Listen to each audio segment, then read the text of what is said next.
đó khné khó khăn thì bị la lý ngày nay miên là vậy mày thiệt hai cư thua bỏ bo sạch chốc cho mối năng cật tiêu chè miên krong xăm đâu chia chi bản xoáy bay cả đau sần đây mình đó rồi mẹ tầm xó tầm cỏ hóm cà rốt lạc tầm kỳ tiêu sạch chốc krong xăm miên xiên mà đấy hai bi gì hứ năng miên sạch thẳng này mà sai sụp nó brain che bị chén tặc xỉu khác xong là bà cà tiếu tặc trái bó năng cỏ sò mình to tiết dân năng chạp ram thơ bà bó sạch chốt cho mỗi năng cà tiếu che tỏ cái này đau chân cho bia một ram ta cầm bó xanh nằm bay ao bạch chiết kimi nó không spay cái đau tránh hai trong này sách chuyên do mà thèm với ảo đi sánh hãy bây giờ hết coi cho mà ram tắc phòng này chuột chuyên do mà chỉnh ram với chỉnh ram hai bàn chuyên do đặt đường chỉnh ram vì ai riêng mặt từ tới chuột chuyên do mà chỉnh ram vì mặt xanh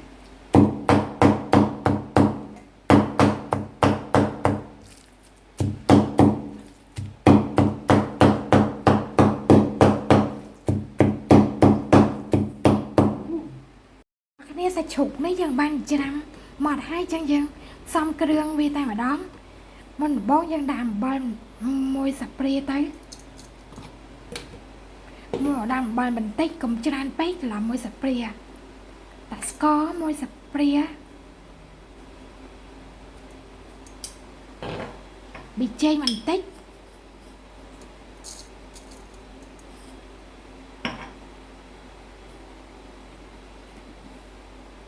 đã tắc sẽ yêu đấy tắc sẽ yêu bay sập ria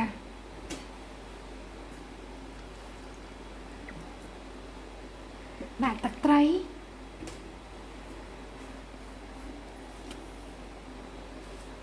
đã tâm so bằng đáy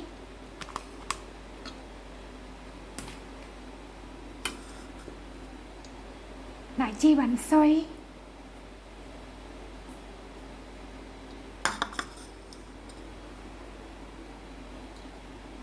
can đôi chiết đã tâm khoảng này hai dân chỉ bỏ ra biết cho chiết ta mà đòn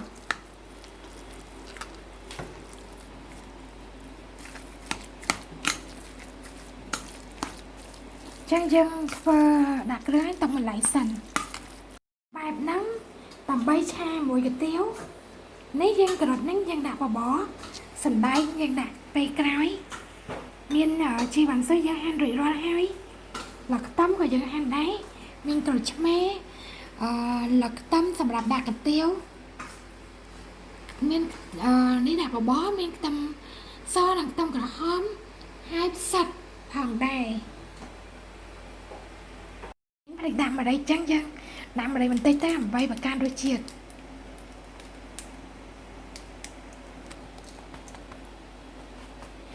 làm ở đây tới hai dân cho bỏ vì ai cho nó chỉnh rồi tới tóc nó lại sành mình dân đa bò dân thời chất vì bài nắng tóc lại sành spay cái đó ní tóc cha cho mỗi năng thực tiêu ní dân xâm rạp đạp bò đang mầm plat hay dân cho mà đã tự trẻ mình mua được bảo hành trắng bay đạp vào bó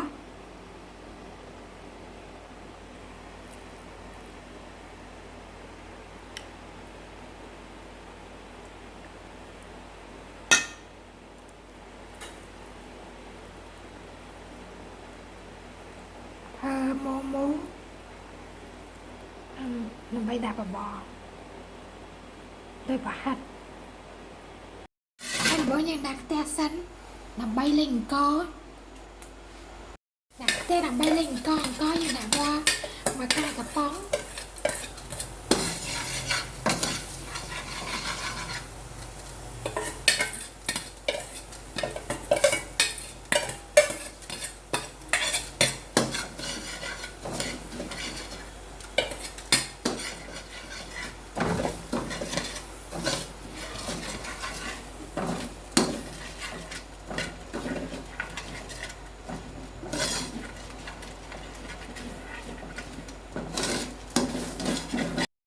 យើងដាក់ប្រេងឆាបន្តិចទៅហើយយើងដាក់ទឹកស៊ីអ៊ីវខាំចូលដើម្បីយកពណ៌ចឹងយើងដាក់ចាក់ទឹកស៊ីអ៊ីវខាំចូលបីយកពណ៌កាទៀវចាក់មកល្មម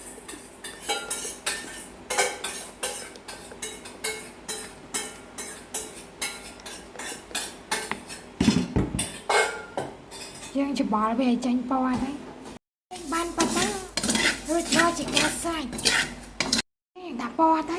ឃើញវាចេញពណ៌អញ្ចឹងយើងតកន្លែងសិនទៅសាច់ជ្រូក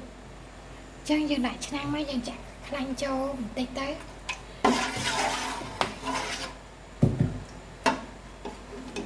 ចូលបន្តិចទៅតោះមកយើងដាក់ខ្ទឹមក្រហមខ្ទឹមសលេងចូលគ្នាហើយឆោបន្តិច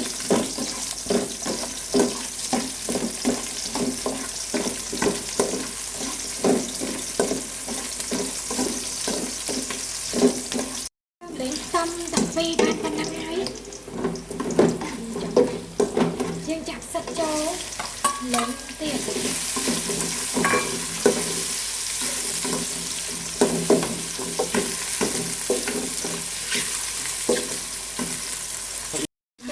ចូល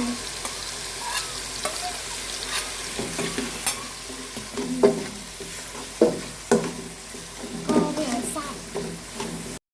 ទៅមកយើងដាក់អង្ករដែលយើងលេងនោះចូលទៅក្នុងឆ្នាំងនេះហើយលេងចូលគ្នា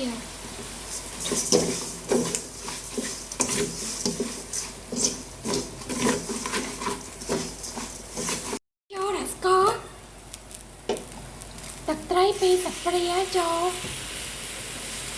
ប៊ីចេងបន្តិចដាក់ខ្នុរចូលបន្តិច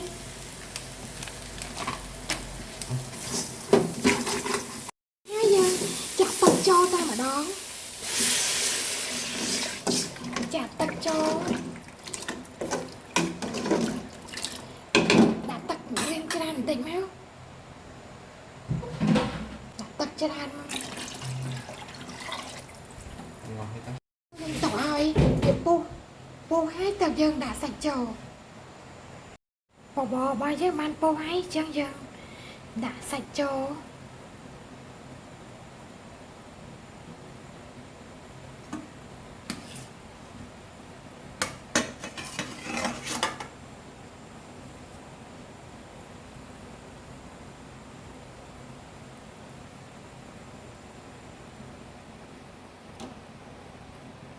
ដាក់សាច់ជ្រូកចូល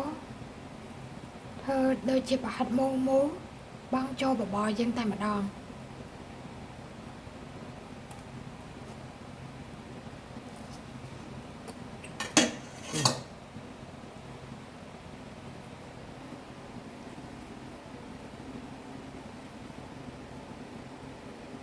យើងធ្វើប្រហិតមូលបងចូលបបរ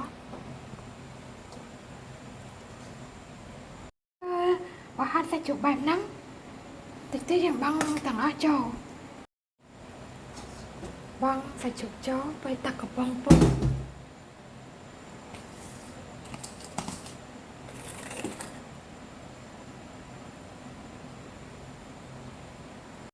ហើយយើងបង់ប្រហិតសាច់ជ្រូកចូលម្ដងមួយតតា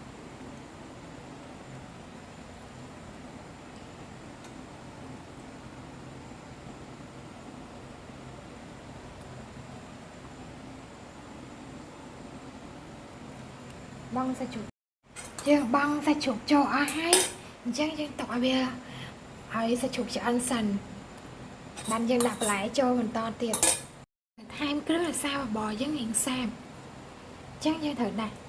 ដុំស៊ុបខ្នុរ2ដុំចូលទៀត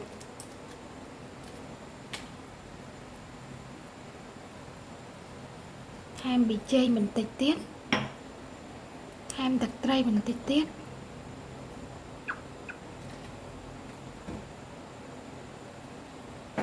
ថែមស្ករបន្តិចដែរ ចូលក្នុងបបររបស់យើងចឹងយើងអាចថែមគ្រឿងតាមចំណង់ចំណូលចិត្តប្រៃផ្អែមអាចថែមតាមហ្នឹង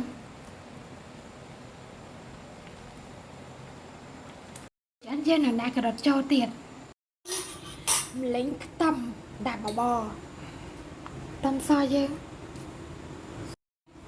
តើមកដាក់ខ្ទឹមចូល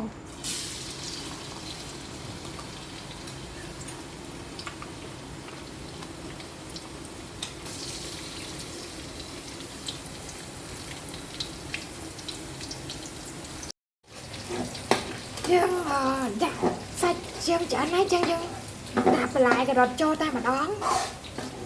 តើឲ្យការ៉ុតឆ្អិនហើយបបរយើងឆ្អិនរួចរាល់នៅដាក់ខ្ទឹមបងហើយក៏ហមបែបហ្នឹងតើមកយើងដាក់ចូលបបររបស់យើងដាក់បបរចូលដាក់ខ្ទឹមចូលបបរតែម្ដងហើយវាមានរសជាតិឈ្ងុយបបរចឹងនឹងឈ្ងុយចឹងបបរយើងរួចរាល់ហើយចឹងយើងចាប់អាមព្រោះទាំងអស់គ្នាយើងដាក់ស្ពៃក្តោបហើយនឹងសណ្តែកមិនដោះប៉ុន្តែយើងត្រូវឆាកាទៀវឆាសិនមកដាក់សណ្តែកមិនដោះតិចទៅដាក់ស្ពៃក្តោបចូលបន្តិចកាទៀវមិនបងយើងឆាការ៉ុតមុនសិនដាក់ទឹកចូលបន្តិចបែបបន្លែឆាប់ឆ្អិន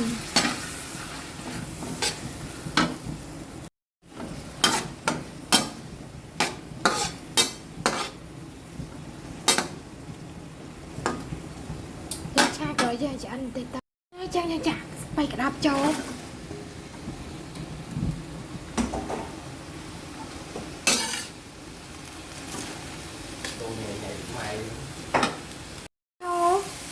ចឹងយើងឆាឲ្យវាចូលបន្តិចទៅ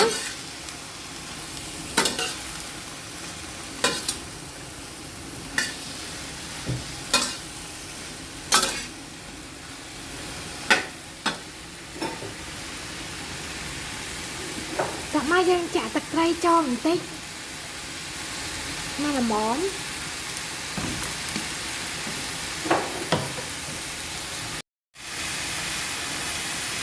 ដាក់ស្ករសមួយស្លាបព្រាវាឲ្យចូលជាតិគ្នាទៅ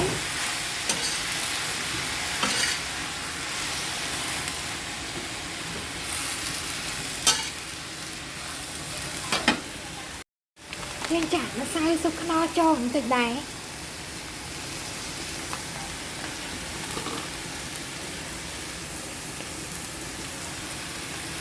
នឹងប៊ីចេង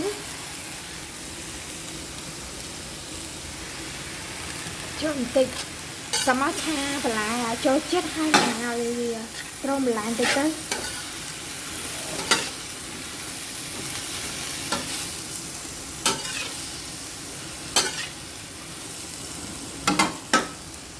បន្លែយើងឆ្អិនយើងចាក់កាទៀវចូល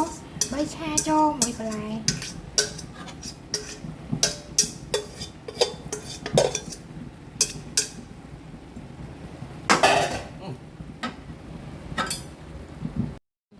ជាមួយនឹងបន្លែទៅចឹងកាទៀវឆាយើងរួចរាល់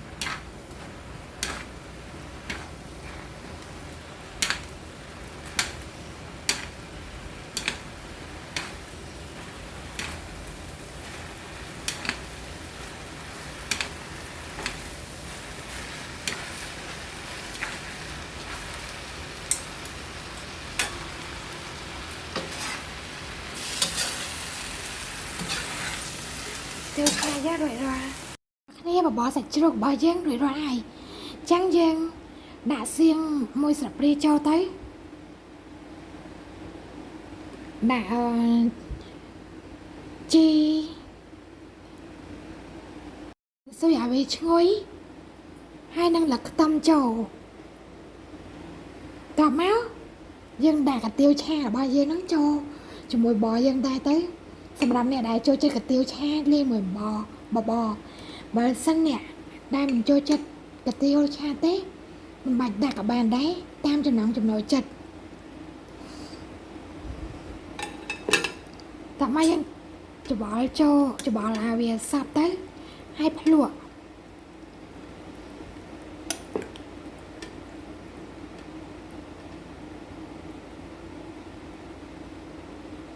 សាកភ្លក់ឡំមើល